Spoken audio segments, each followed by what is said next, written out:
Severe floods in Pakistan at the beginning of August have resulted in widespread devastation. Forced to leave their homes, millions of people have literally lost everything. Displaced families find themselves in temporary shelters, such as this school where 800 people are living.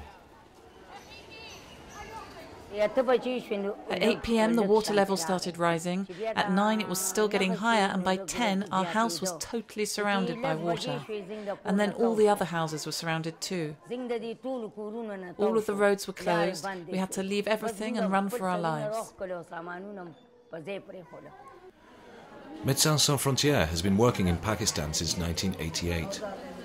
Teams on the ground were able to provide assistance to victims immediately after the flooding, supporting hospitals as well as setting up mobile clinics. The areas affected, however, are difficult to access. Since the flooding began, MSF doctors have provided approximately 10,000 medical consultations, the most common complaints being diarrhea, as well as skin and respiratory infections caused by overcrowded living conditions. He said when the water started drying and when we started working again in those conditions to rebuild our homes again, then we started to face such problems like this skin itching. A lack of hygiene and water combined with overcrowding are perfect grounds for water-related illnesses such as dysentery or cholera, which is endemic in the country. Médecins Sans Frontières is monitoring closely any changes in the health of the population and is trying to prevent epidemics emerging.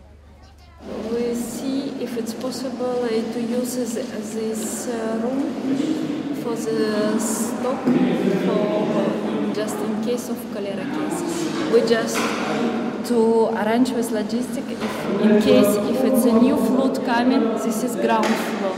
So how we will manage. Medical care is for the most part provided by local healthcare services. Médecins Sans Frontières is focusing its activities on the population's other needs. Teams have so far distributed more than 7,000 kits consisting of essential non-food items. 650 Afghan families have settled in this refugee camp in the Peshawar district. Each family has received a tent, a set of blankets, cooking utensils and a hygiene kit.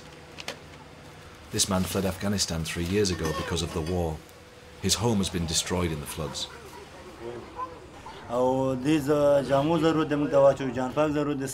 We need all these things because when the floods came, we tried to save our belongings, but everything got soaked in water. Everything's dirty and smelly. The doctor told us not to use our things, that maybe we'd catch diseases.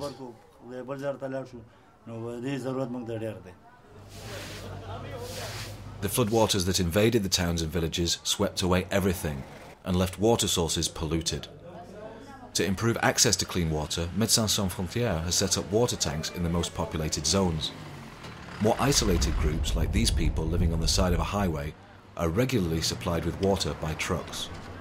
The organisation is distributing a total of 310,000 litres of water a day.